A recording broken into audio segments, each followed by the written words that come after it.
What's going on, guys? This is Real Deal Fantasy HQ with your boy LQ. Back again for another great episode. Today's episode will be talking about Cam Newton for the 2020 fantasy football season. There's some things that we need to go over and cover basically about his draft stock. If, the injury is something that to be worried about. Are we reaching for Cam or are we even drafting Cam? Draft or pass. The usual. So, today we'll be going over fantasy impact. So, let's get right into the episode.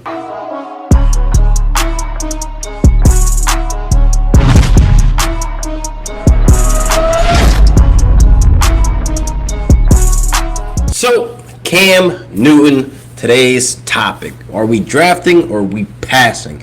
So, a few things to make a note of. Cam Newton will be turning 31 this upcoming May, and that's something in the age of where we see decline in some players. So, I do want to take in consideration that Cam Newton is back, he's ready, he's healthy. They're going to be running some tests come March and then basically seeing if he's ready for the 2020 season. Now, he missed 16 games in 2 seasons with the throwing shoulder injury that he had, and then, of course, the foot issue that he's been dealing with. And he also went into surgery in December, so hopefully that is squared away, and then come March, he'll be able to participate in some limited activities, with the new team.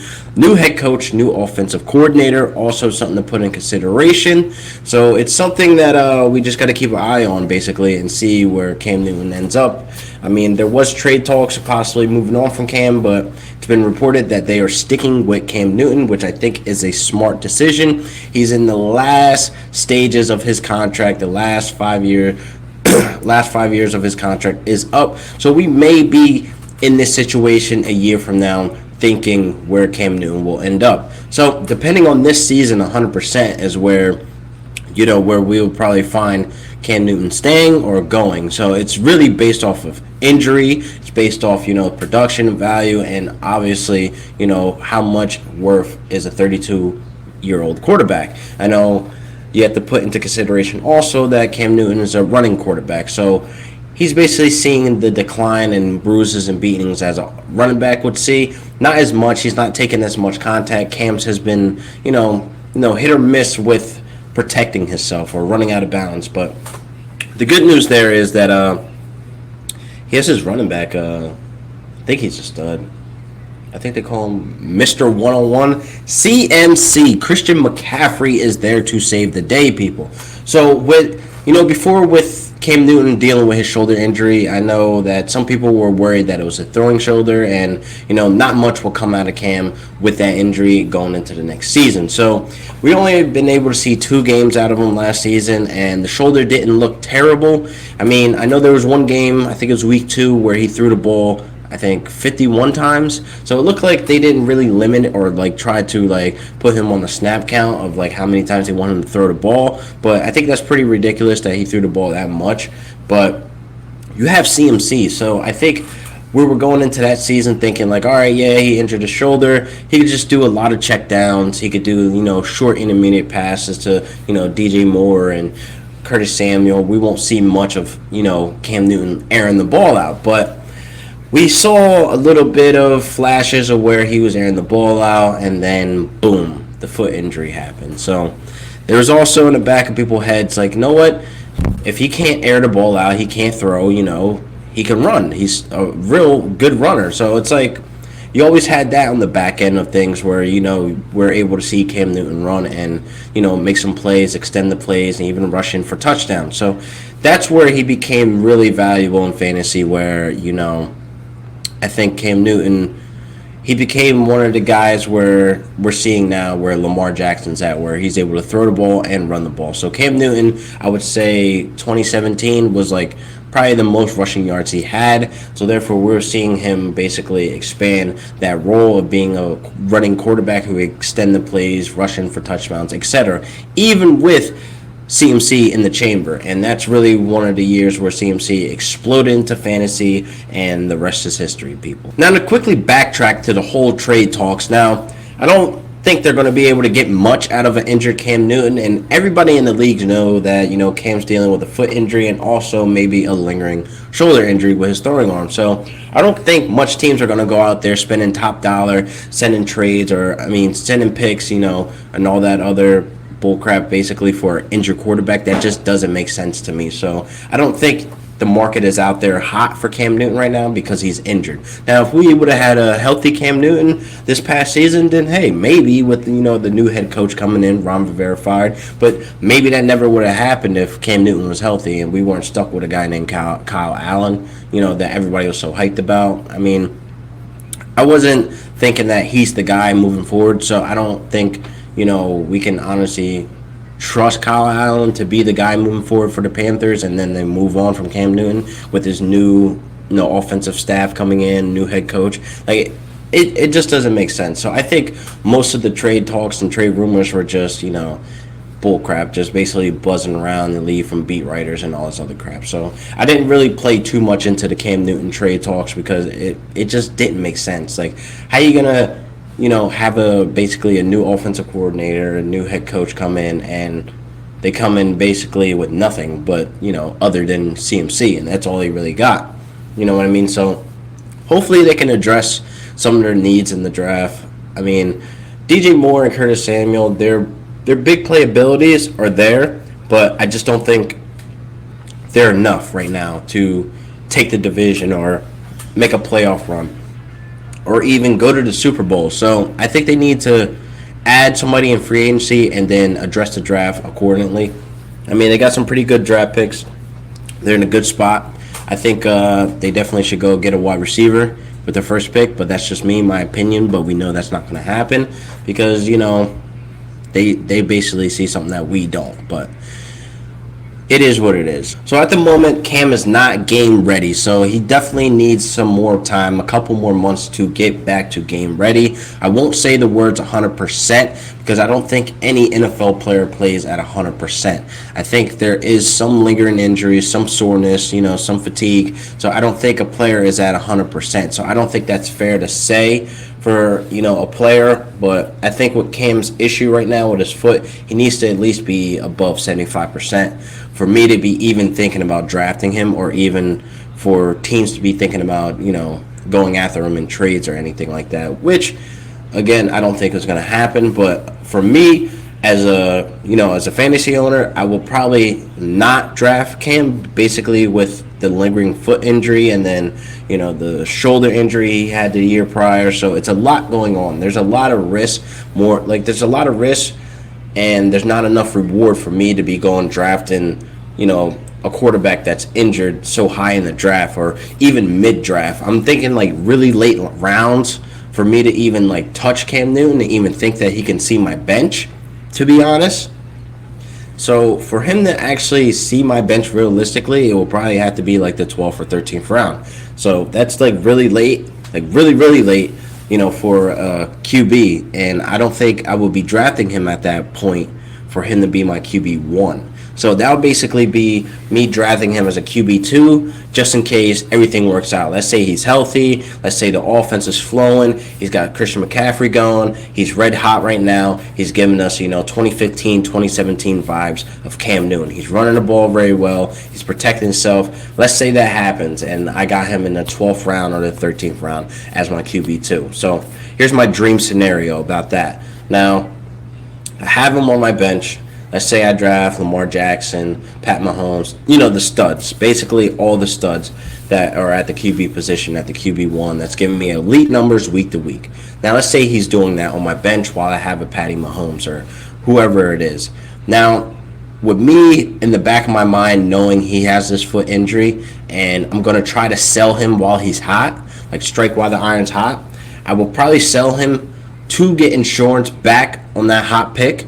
You know what I mean? So I would try to, let's say I'll try to get a wide receiver and a quarterback.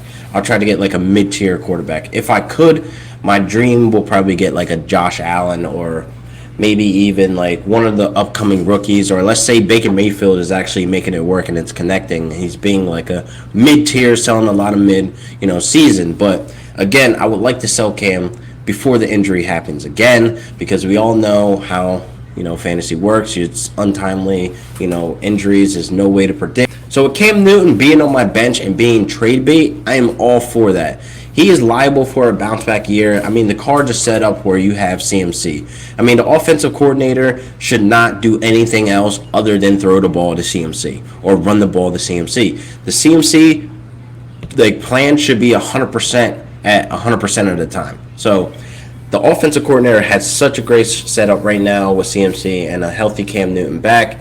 So I don't think there should be much, thinking of what to do with this offense. So just let the offense run itself. Have Cam run the ball a little bit. Obviously not in the beginning of the season because he's still be recovering. But when he's above the 75% mark, I think that would be, pretty good. So come draft day, I don't think, me personally, I would want to take him before the 12th round. I hopefully think everybody else thinks like this. Don't take him before the 12th or 13th round because there's a lot of risk in that. That's risky business dealing with a guy that's 31 in May, and he's been dealing with, injuries back-to-back seasons. He missed 16 games in 2 seasons, and let's just say he's aging like a running back right now because he is a mobile quarterback to where I think you'll start seeing the signs of where you'll stop seeing him running out of the pocket. You'll stop seeing him trying to make that extra yard, or, he'll just immediately go out of balance, or he'll start doing the Eli Manning, crawling into a ball, falling behind the O-line. But you know what I mean. We'll start seeing him trying to protect himself more. I think that's where we're at with it, and I think that's the best direction he can go to be able to keep playing, at a high level. And I just think that right now, the age of 31 for a non-mobile quarterback isn't old at all to me. I mean, it is old somewhat, but I don't think it's as old as a mobile quarterback because, again, they take the bumps, the bruises that most of these running backs take. And, I mean, you're using your legs way more than, your average non-running quarterback. So I think that my overall plan for Cam Newton come draft day is probably avoid. I will probably not reach. I mean, I think that's common sense, and hopefully, you get him in the later rounds. He can sit on the bench, and then, maybe trade him, maybe get some good value back. Get your bang for your buck. But if everything works out, and again, if the offense is healthy, it's moving forward, and they address some things in the draft that they need, they bring in some off-season pieces, then that'll be awesome. That'll be, great that you got him in the 12th round, 13th round. Maybe you do draft him as a QB1. Maybe you're just taking the risk and you think you could win without a quarterback. It is possible, people. I've seen people win championships without quarterbacks, and I feel like there's a strategy behind that. You basically draft studs at running back and wide receiver, obviously. So that's basically 4 players that are your every week, putting up elite numbers, stud numbers, between 15 to 20 plus points a week. I think that you can win a league like that without a quarterback. Now, imagine you do that strategy and then Cam Newton sitting there at your QB1 and he actually has a bounce back year. I think that's pretty amazing, and I think you're on the road to bringing home the gold, like what's the most important thing. So I definitely think that there's a lot of risk and, a lot of reward into Cam Newton. But me personally, come draft day, I'm probably not going to touch him again until like the 12th or 13th round if he's still there. So based on your league and how your league mates are, their habits, their tendencies, that's all based on, your general experience. And my league personally, I don't think quarterbacks go that high. The highest I've seen a quarterback probably go in my league is probably like the fifth round, maybe the 5th round, but I don't think that you should be drafting a quarterback in the 1st or 2nd round, depending on, your league.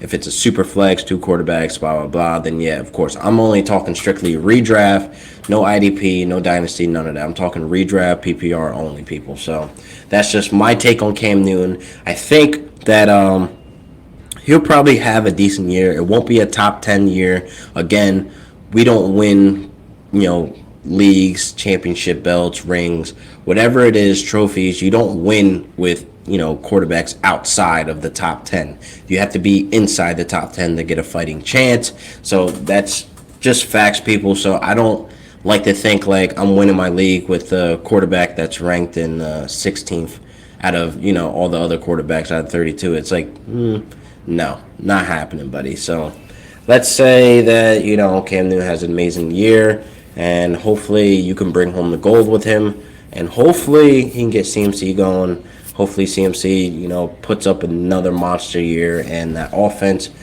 should be common sense of how to run it and how it should go. I mean, I don't think Ron Rivera left much of a blueprint of how it should run, but there is film. There is things called, stats. So just look at the numbers, people. I mean, Cam Newton 2015, 2017 was amazing to me. I mean, you're not. This is the thing too about Cam Newton. You're not getting as many touchdowns as you would like. You're probably getting under 20, and then he throws a decent amount of touchdowns. His ratio is up there. So I think if he throws like 19 touchdowns, he's throwing at least 13 interceptions. So that's also something to keep in consideration about Cam Newton with his value and where exactly you want to take him, because the rushing yards are cool. They're great. He rushes in for touchdowns, but it doesn't make up for the interceptions and, the constant, ratio of like fighting the battle between touchdowns and interceptions week to week. Because again, if you're in a league where it's like minus a lot of points for interceptions, then Cam Newton might not be your guy, or Derek Carr might not be your guy, and Jameis Winston is definitely not your guy. They are all interception monsters. So that's definitely something to keep in consideration also that I wanted to mention. But yeah, man, hopefully everything works out. I mean, again, Cam Newton, he's a little bit of risky business right now, but again, that's all up to you guys. This is just my opinion, my advice on you guys to not draft him so early. 12th or 13th round, people. That's literally where I would take him. I'm not taking him any earlier than that, dealing with these injuries. Because again, look at the year where he injured his shoulder and he was coming back. People were taking him in like the 8th, 9th because you thought, yeah, check down city. Yeah, short passes. Yeah, he's going to be efficient. Yeah, he has a foot injury. So, yeah, there's that. So, again, risky business with the injured quarterback who is aging like a running back. And buyer beware. So, I hope you guys enjoyed the episode. That was my take on Cam Newton's 2020 fantasy football season outlook. Hopefully you guys got some good information from this episode. Make sure you guys like and subscribe for me. Leave a comment below if you're on Instagram, Twitter. Make sure you share, like, whatever it is. Just make sure you get that information out. We spitting big facts only this year. 2020, we on the way to the moon.